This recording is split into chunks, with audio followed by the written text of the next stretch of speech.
తమిళనాడులో విజయ్ ఈరోజు ప్రమాణ స్వీకారం చేస్తానని చెప్పి తమిళనాడు గవర్నర్ని కోరితే మళ్ళొక్కసారి కేంద్ర అధినాయకత్వం మోడీ అమిత్ షా ధ్వజం గవర్నర్ని అడ్డం పెట్టుకొని బీజేపీ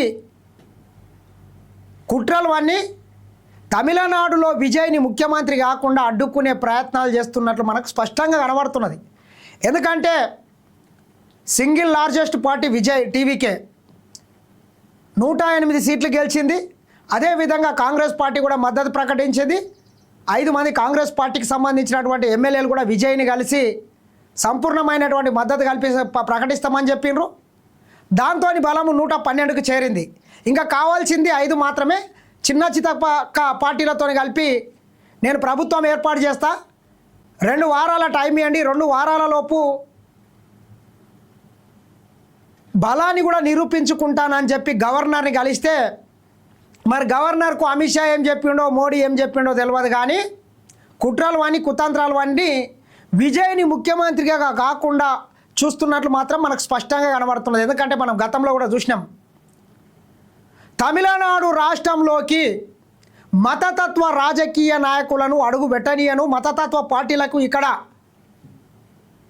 చోటు లేదని చెప్పి విజయ్ తెగేసి చెప్పడంతో ఇక ఏం చేయాలనో తెలియక దక్షిణ భారతదేశంలో మనం ఎంత మొత్తుకున్నా కానీ మన పార్టీకి కనీసం ఎవరు దేకే పరిస్థితి లేదు అని కుట్రలు అని కుతంత్రాలు అని ఈరోజు అమిత్ షా నరేంద్ర మోడీ గవర్నర్ని అడ్డం పెట్టుకొని గేమ్లు ఆడుతున్నట్లు మనకు స్పష్టంగా కనబడుతున్నది.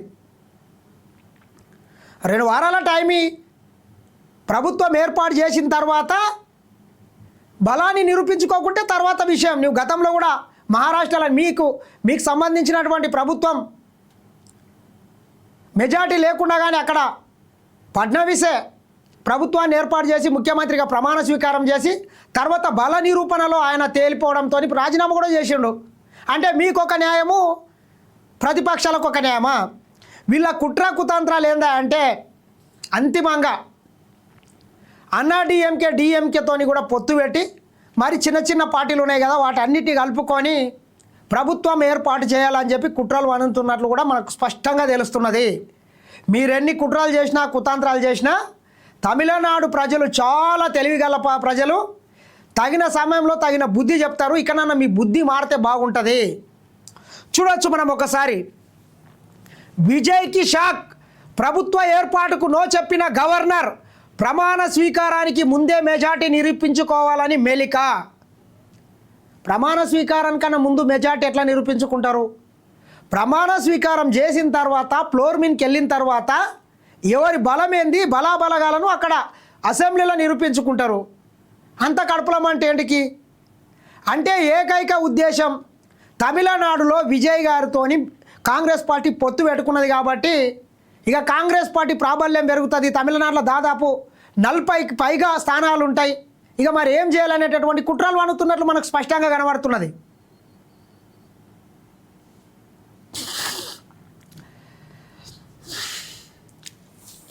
సర్కారు ఏర్పాటుకు కావాల్సింది 118 మంది ఎమ్మెల్యేలు.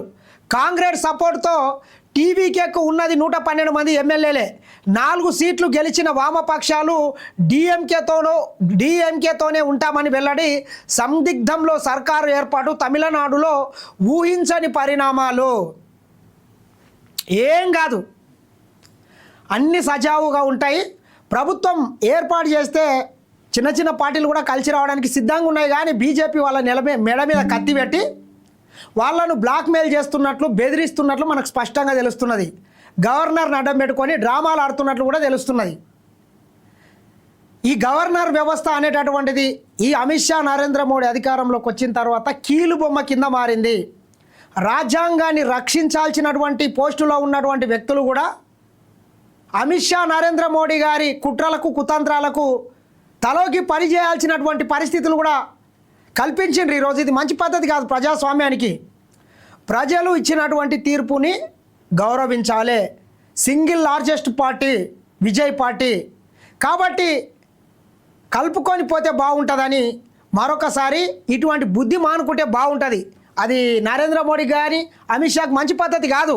మనం చూసినాం గతంలో కూడా అనేక రాష్ట్రాలలో గవర్నర్ అడ్డం పెట్టుకొని ప్రభుత్వాల్ని కూల్చినటువంటి ఘటనలు కూడా మనం చూసినాం. ఇదే తమిళనాడులో గతంలో జయలలిత చనిపోయిన తర్వాత పళనిస్వామిని అడ్డం పన్నీర్ సెల్వాన్ని అడ్డం పెట్టుకొని ఆ పార్టీని నిట్ట నిలువుగా చీల్చి వీళ్ళు ఎట్లా చెప్తే అట్లా ఆడే విధంగా చేసి గతంలో ఏ రకంగా తమిళనాడుని ఎట్లా చేసినో మనం చూసినాం. ఇప్పుడు కూడా అదే రకంగా కుట్రలు చేస్తున్నట్లు మనకు స్పష్టంగా కనబడుతున్నది.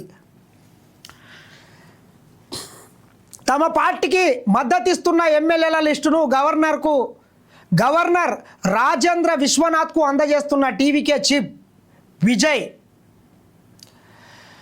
అన్నా డిఎంకేతో వేరు కుంపటి టీవీకే పార్టీ వైపు మొగ్గు చూపుతున్న 30 మంది ఎమ్మెల్యేలు వ్యతిరేకిస్తున్న మరొక వర్గం. డిఎంకేతో అన్నా డిఎంకే పొత్తు, ప్రభుత్వ ఏర్పాటుపై రహస్య చర్చలు జరిపిస్తున్నట్టు వార్తలు. ఈ రెండు పార్టీలకు సంబంధించినటువంటి నాయకులు అందరూ కలిసి ఇప్పటికే ఏ పార్టీకి సంబంధించినటువంటి ఎమ్మెల్యేలను వాళ్ళు రిసార్టులకు కూడా తరలించారు. అన్నా డిఎంకే వాళ్ళు ఒక రిసార్టులకు తరలించిండ్రు, డిఎంకే ఒక రిసార్టుకు పోయినరు, టీవీకే వాళ్ళు ఒక రిసార్ట్కి వెళ్ళినారు. అంటే మళ్ళొకసారి రిసార్ట్స్ పాలిటిక్స్ అయితే తమిళనాడులో మొదలైనాయని మాత్రం చెప్పొచ్చు.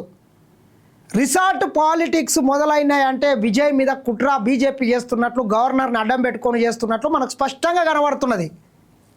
అదేవిధంగా చూడొచ్చు మనం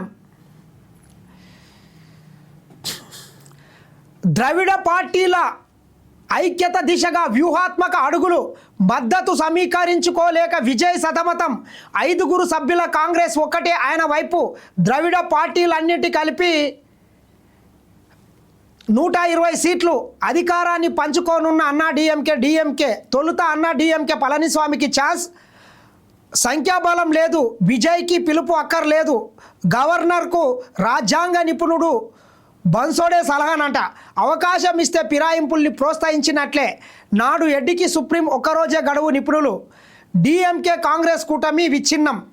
55 ఏళ్ల స్నేహాన్ని వదులుకున్న హస్తం. ఇది ముమ్మాటికి వెన్నుపోటే డిఎంకే ఆగ్రహం. ఏది ఏమైనా గవర్నర్ అనేటటువంటి వ్యక్తి కొంత అక్కడ బీజేపీ అడుగులకు మడుగులొత్తుతున్నట్లు మనకు స్పష్టంగా కనబడుతున్నది. చూడొచ్చు.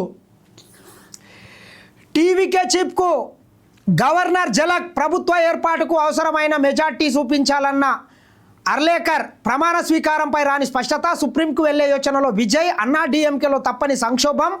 డిఎంకే అన్నా డిఎంకే కూటముల ఎమ్మెల్యేలు రిసార్టుకు తరలింపు. విజయ్ ఈ విషయం మీద సుప్రీంకోర్టుకు కూడా వెళ్ళే అవకాశం ఉన్నట్లు మనకు స్పష్టంగా కనబడుతుంది. ఏమవుతుందో చూద్దాం. విజయ్కి భిక్ష ఆదాయం దాచిన వ్యవహారంలో మద్రాస్ హైకోర్టులో విచారణ. ఇట్లా రాజ్యాంగబద్ధంగా ఉన్నటువంటి అన్ని వ్యవస్థల్ని, అది సిబిఐ కావచ్చు, ఈడీ కావచ్చు, ఇన్కమ్ ట్యాక్స్ కావచ్చు, వీటన్నిటిని అడ్డం పెట్టుకొని విజయ్ పార్టీ మీద బీజేపీకి వ్యతిరేకంగా, వాళ్ళ సిద్ధాంతాలకు వ్యతిరేకంగా ఎవరైతే పని చేస్తారో వాళ్ళందరి మీద కుట్రలు కుతంత్రాలు చేస్తున్నట్లు మాత్రము మనకు స్పష్టంగా కనబడుతున్నది. దీన్ని దేశ ప్రజలు కూడా గమనిస్తున్నారు. సరైన సమయంలో సరైన బుద్ధి బీజేపీ పెద్దలకు చెప్తారు. ఇంత కుటిలం ఇంత కుతంత్రాలు చేస్తుంటే ఇక వాళ్ళ నియమానాల్లో అర్థం కాని పరిస్థితి కూడా ఏర్పడ్డది. ఇది చూద్దాం ఏం జరుగుతుంది, ఎట్లయితుంది.